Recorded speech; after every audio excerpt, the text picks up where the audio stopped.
7. I was trying to think how to say 7 in Spanish, and I can't even do that. Siete. I can do ocho. Okay. Okay, and go ahead, Snap. Triple V, Triple H, episode 7, take 1.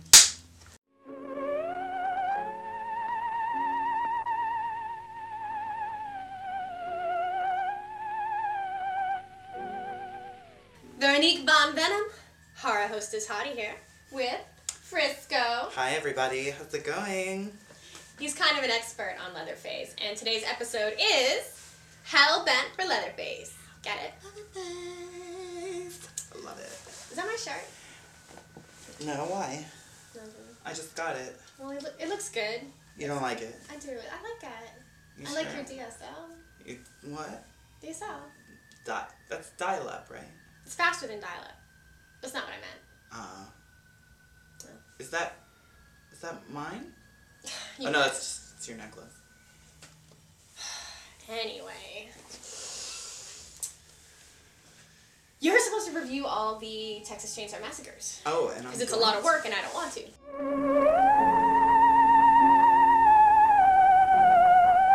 Well, I can tell you this, everybody. I am like the biggest Texas Chainsaw fan that you could like ever dream of in your wildest dreams. Especially numero uno. Let's start it off by talking about Texas Chainsaw 1, the original by Tobe Hooper, co-written by Kim Henkel.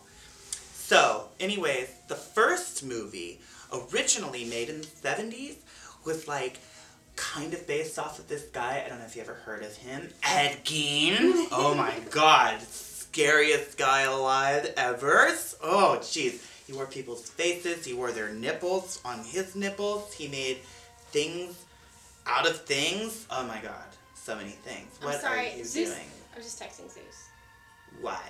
Because I was just texting. Okay, well, So, what's number 2? we're in the middle of a show. No, I know. Your show. Well, you were talking. I was... Okay. Anyways, so after the amazing Texas Chainsaw 1 that has like some of the best cinematography from like back in that time era where like no other horror movie ever went before, and like the dark depths of the house with the bones hanging and stuff. It was so awesome. I loved it. And that moves us... because you like bones. Oh my god, and I love 2. 3. Oh my god, I'm like so jealous of myself sometimes. Brings us to number 2. Not as realistic as, say, the first, but it has a kind of cartoony feel to it. Yeah, I don't know exactly what they were thinking, but it definitely became a cult classic, especially because Bill Moseley played Chop Top, and let me tell you something, there's a lot more than I'd like to put on his head than that hanger. Oh, dirty. Super dirty. Such a bimbo. I am a little bimbo. So are you. You got 2. So the second one was pretty good. It had like really good catch lines, like "lick my plate, you dog." Beep. Can't say that on there. That would be wrong. Yeah, it would be semi. But anyways, number 2 was followed by a film that not a lot of people really like kept up on. You Are Texting Again. I'm just checking to see if it was working. If what's working? If my phone is working. You have more bars on your Wi-Fi than anybody else in this county. Just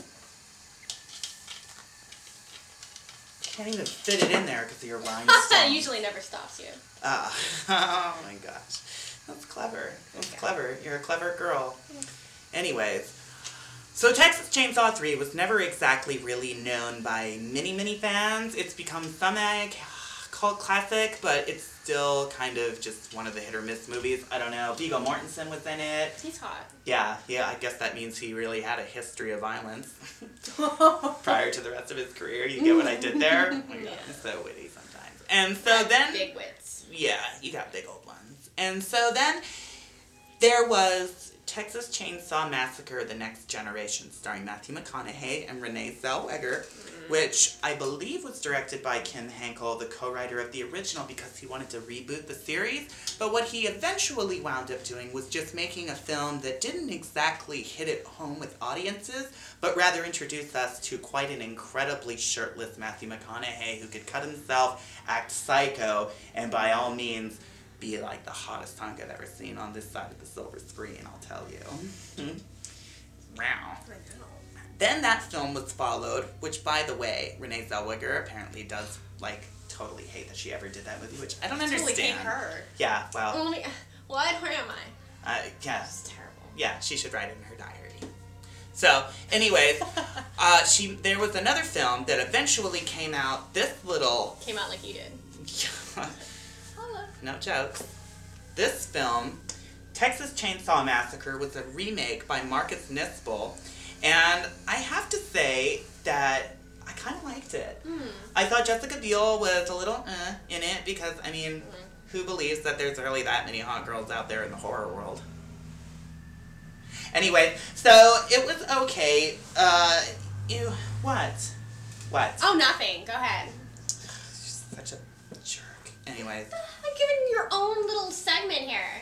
Yeah. There's lots of hot chicks in horror. I do appreciate it. And you're one of them. Thank you. And so am I. But this film eventually wound up being forgotten once Texas Chainsaw Massacre: The Beginning, a prequel to this very remake, came out in theaters, which I thought was actually 10 times better than this one. So I would have to say that overall, the Texas Chainsaw Massacre series would be my favorite out of any other franchise that's out there. Nightmare on Elm Street. You know what makes him the scariest Leatherface? What? No.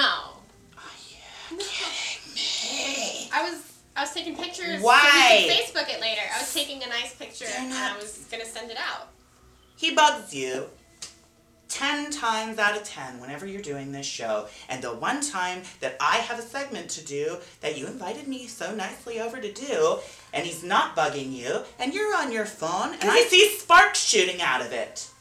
He could be like chopped up right now, for all we know. He could be dead. He's not dead, honey, okay? He's probably just sleeping, because all he does when he's awake is bug the hell out of you. Anyways, nowadays, we've got Texas Chainsaw Massacre 3D, a new kind of sequel, apparently, that is more direct to the original than Texas Chainsaw 2, whereas this one's less cartoony and it takes place directly where the first one left off, when Leatherface is spinning around his chainsaw and the girl gets in the car, the trucker who's black gets his leg cut, and it doesn't matter that he's black, I'm just putting it out there. That's kind of weird. It was a long time ago. He's just being descriptive. Some people just forget. So, anyways. He didn't die first. Maybe that was the point. No. It's important. It doesn't always happen like that. You know what I just remembered? What? I saw the Texas Chainsaw 3D trailer recently in the theater, and your boyfriend was there. That's weird. Who goes to see movies by themselves? Oh, no, he wasn't by himself. He was with Clarissa. Oh, that's bad. Oh, my God. I'm so sorry, dear. I didn't even think about that. I was on a date and, playing hole in the popcorn. You get a little distracted. Sorry. That's the end of episode 7. Okay. Well, this was fun and kind of awkward. I hope you guys have enjoyed my look back on the Texas Chainsaw Massacre series.